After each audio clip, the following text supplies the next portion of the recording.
once herded 127 cows over a cliff. Yeah. Yeah, it was pretty bad. It was kind of weird to visualize. Just kind of plip, plop, splat, dead. It wasn't as much blood as you'd imagine. And I was 12, so they could hardly sue me, and we owned them all anyway. My mom had a midlife crisis, and so she bought this dairy farm in Ireland, but she refused to hire help, so we just all kind of had to pitch in. I liked it in Ireland, though. You know, I felt like I could breathe there. Anyway, with the cows, she had to kind of give in and get some help because carrying 127 dead carcasses is kind of hard for a family of 4. People from all over the town just kind of like showed up, helped out, and then they got a cow for their trouble. It took about a day or 2, and then we just sat down for a steak dinner. It was all kind of surreal. Oh, God, and I remember this one woman, she was like in her 80s, and she was crazy strong. And she had like this weird Irish name that I could never pronounce. And she came down and sat next to me and was just like, "Don't blame yourself, Ween. Accidents happen." I mean, it was sweet, but I don't remember thinking it was an accident. It was good.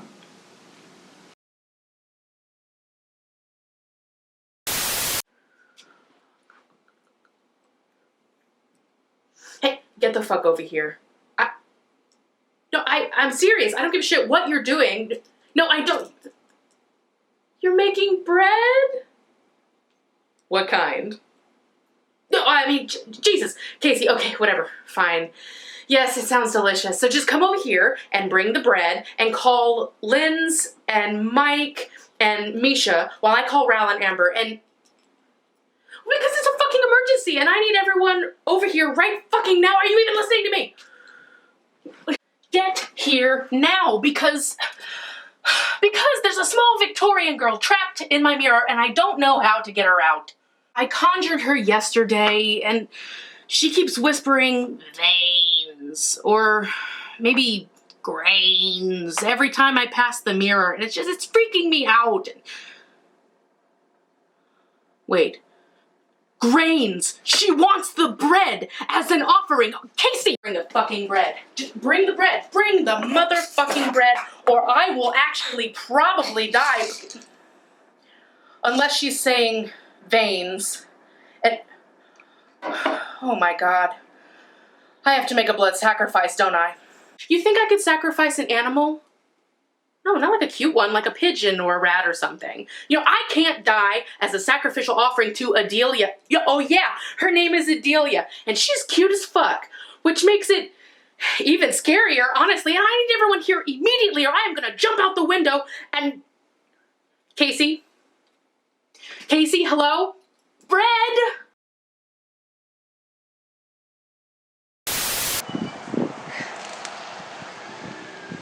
You might die, yeah.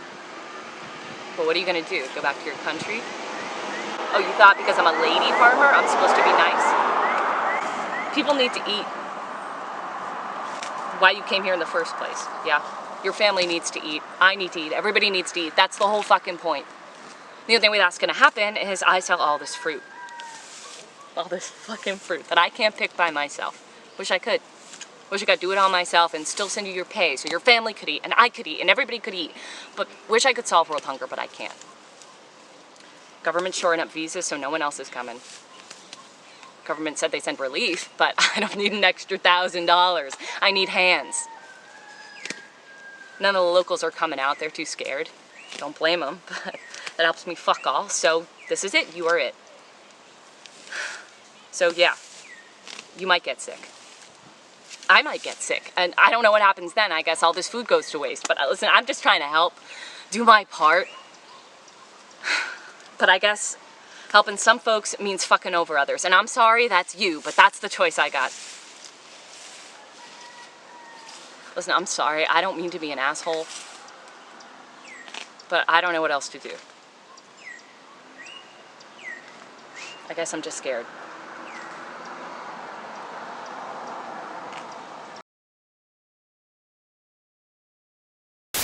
I have information from the captain.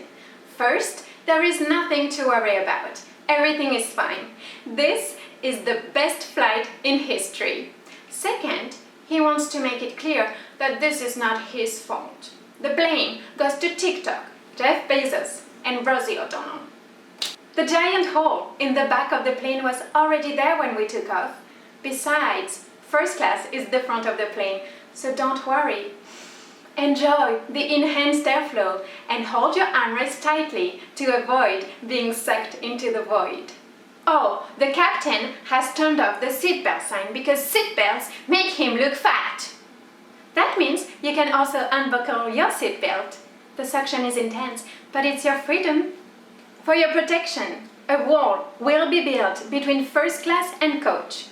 The captain loves the people in coach. He just doesn't care about them. Oh, questions. There is a co-pilot, but he's expecting the rapture. So don't get your hopes up. To change pilots, we'd need 270 passengers. Oh, that many. On behalf of the staff, thank you for flying Air America, where the only thing you can choose is the pilot.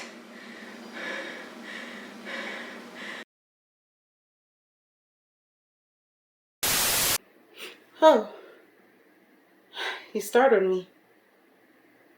Do I know you? I'm sorry.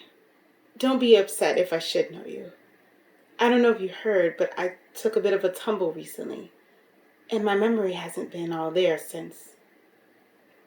Now, am I in the right house? It looks different than I remember, but maybe you redecorated since I was in the hospital. I was there for a while, wasn't I? It's funny. The bits I do recall. Water. A push. A man yelling.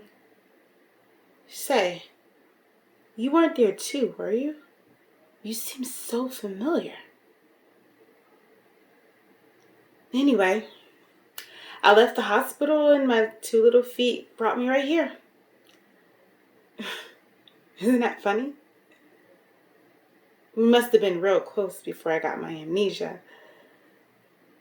So close, you could have slept with my sister or something. Or married me for my money and pushed me overboard. Gun's not there, is it? Don't worry. I didn't go through all your things or anything. Just the kitchen. I don't mean you no harm. No way. I'm sorry. Scrambled brained. I do.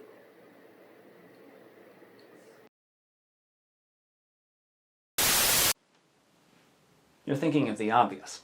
Saving people, this vessel, your reputations. You're focusing on your failures, your weaknesses, not your strengths. We have at our disposal a Turkish bath, the world's first seafaring heated swimming pool, and a 5-story glass atrium, not to mention 63 cases of champagne, 2 grandfather clocks, and Molly Brown. True, we are about 1,000 short on lifeboat capacity, but we have a la carte dining, a small orchestra, and a hospital. Stop thinking about this as rescuing a symbol of progress and its 2,200 passengers, and start thinking of rescuing their experience. You see a story of panic, horror, death. I see the once-in-a-lifetime opportunity to enjoy beef Wellington as seawater pours through a lounge modeled after the Palace of Versailles. Your instinct is to save the rich. Why? They've had it pretty good, and it was their urgent messages that tied up the wireless so the frivolous gossip about an ice deal didn't get through. Why not ply them with bubbly and let the poor souls in steerage into the lifeboats with enough from the vault that they can have the American dream as advertised? Your choice. Era-defining debacle or ultimate rags to riches story.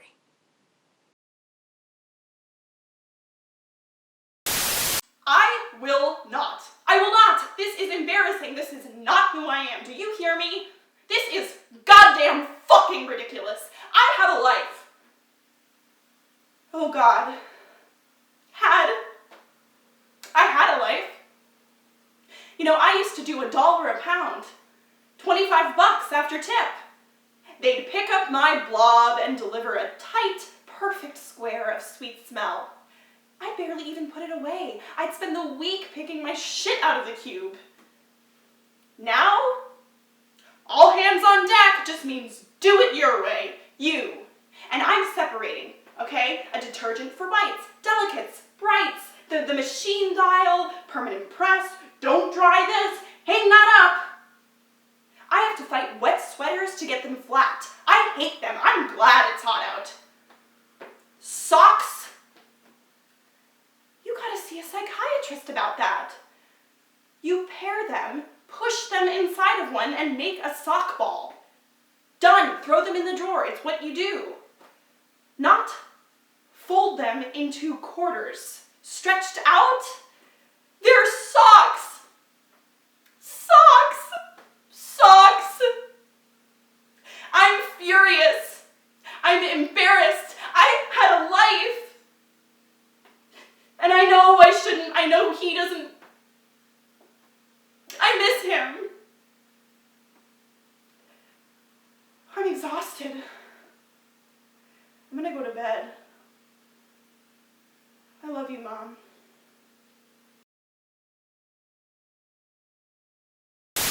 I'm done arguing about this. We're hitting the Bayside branch in an hour and the 2 on Memorial after midnight. It's the only way we're going to get enough to pay for Jameson before he leaves the city, and we can't break Murphy out without him. So whatever you've got going on, cancel it. I am not letting any of you dipshits fuck up bringing him home. Listen, I get it. I'm not your leader. Murphy's the one who hired you, he's the one who trained you, he's gotten us through every job without a hitch. You think he's locked up right now instead of us because he had a bad night? No, he doesn't have bad nights. He took a fall for us. He took a fall for me.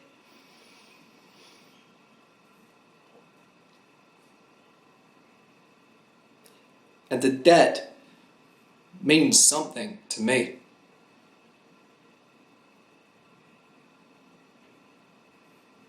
I'm not trying to replace him. I'm not trying to be some kind of dictator, but I just need all hands on deck for 3 days, man. Just 3 days to break Murphy out.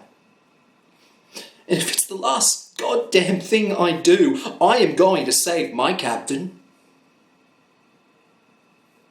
Our captain. So,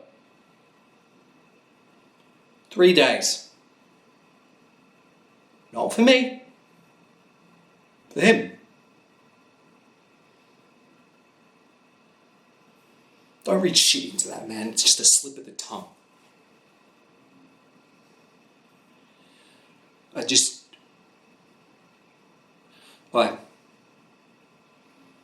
I owe him. That's all it is. Let's get to work.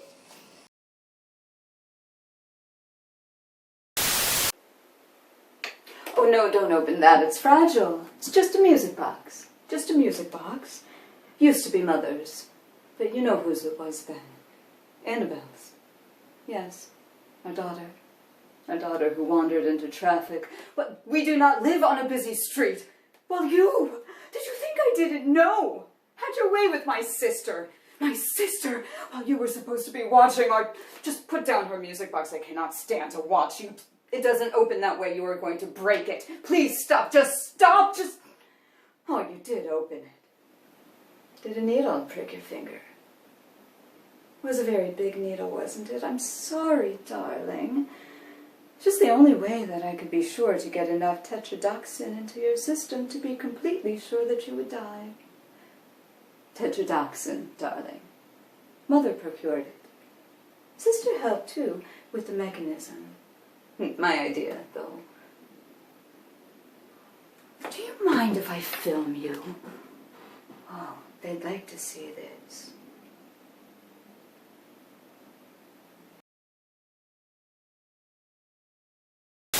You know why I called you all here. We are in the middle of a shitstorm. Possibly the greatest, most ridiculous situation we have ever been in. It's huge! When have we seen something like this? Never. Never, I say. So, what can we do about it? Well, I thought and I realized we need to take it to the streets.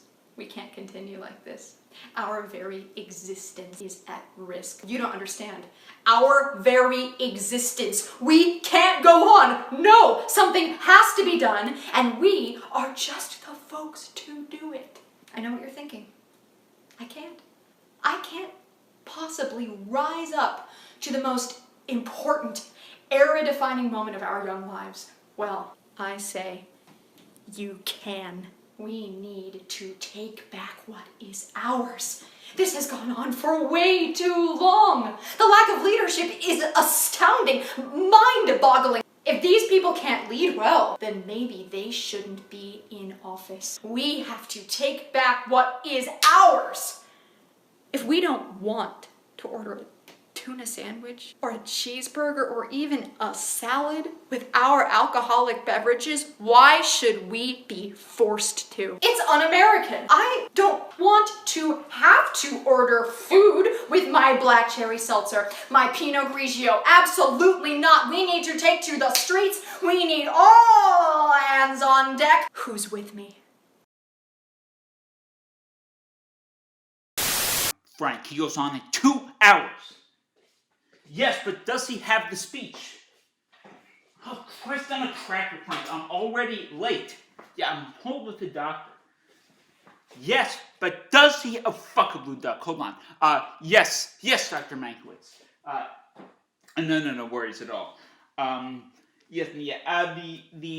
hemorrhoid cream hasn't worked. Is there any kind of medication? Sorry, hold on. Frank, does he have the final draft of the speech or not? Yes, but okay, don't worry about my mask. We have to sell a ship sinking to the American. Hold on. Sorry for the wait, doctor. Now I understand you're busy. We're all very busy right now. Yes, I have to catch a flight. He's giving a speech about the ship. Sorry, hold on. Frank, somewhere in that bundle of squirrel nuts in your brain, can you remember if you sent him the final draft of the speech? I'll be there as soon as my Uber arrives. Does he have the draft? Duh! All I want to know is, can you do anything to help me with this little pain in my asshole? It's Dinesh, my Uber driver. Sorry, hold on. Yeah, hi. Sorry, where are you? Okay, I'll be right there. Get him that draft now!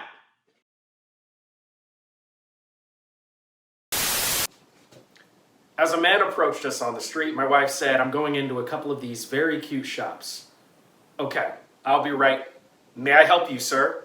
She never even noticed him. I'm sorry, what? Something urgent you need to tell me. I don't even know you. Yes, I understand. It's urgent. You already told me. What's my problem? I don't have a problem, at least until you showed up.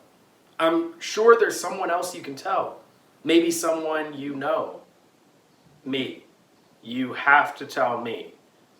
I would love to hear what you have to say, but hey, how about this guy coming? He looks like he needs to hear something urgent in his life or your life. You want to tell me?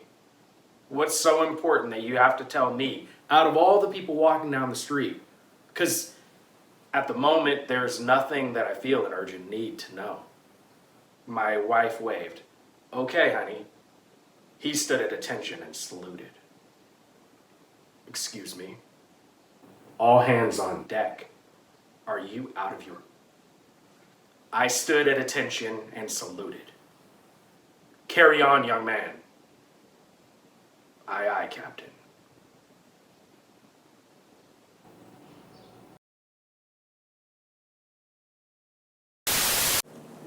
Sebastian.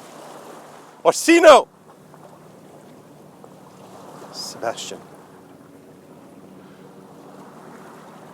The one I love. The other loves not me. The one I love intends to go upon the shore and island where the other dwells, and thereon may encounter danger. His blood. I cannot bear that he should perish there. Orsino is bloodthirsty, and revenge his driving thought. Sebastian alone against the brigands of Illyria? No. No! It mustn't be.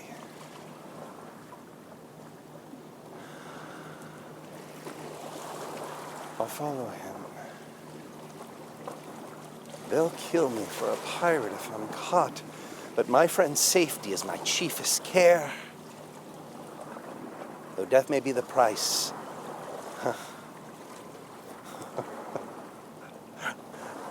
I'll keep him safe. Illyrian peril and Orsino, come! Sebastian is a pearl, and I his shell. Antonio dares you all to guard him well.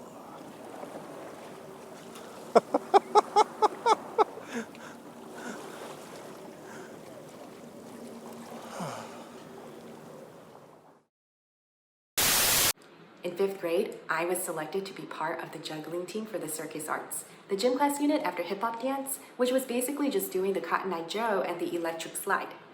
Elementary school gym class really could be anything.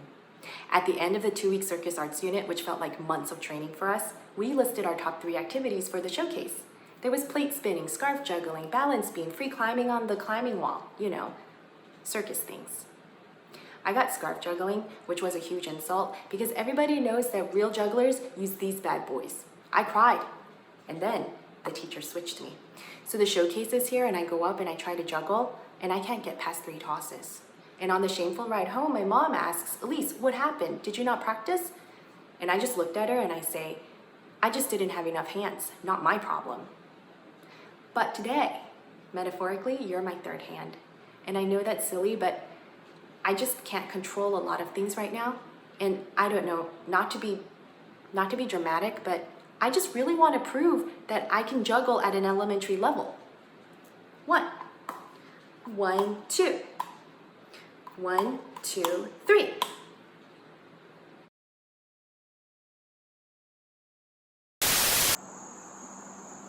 You're awake. Good. Celine Worthing, pleasure. I would say hello, but it must be terribly difficult to say anything with that old bit of cloth in your mouth. Oh, you look so uncomfortable all trussed up like that. I wish I could help, but I really shouldn't touch you. Evidence and all that. We really are at the dawn of a new era when the simplest thing, a single fingerprint, can ruin the whole game.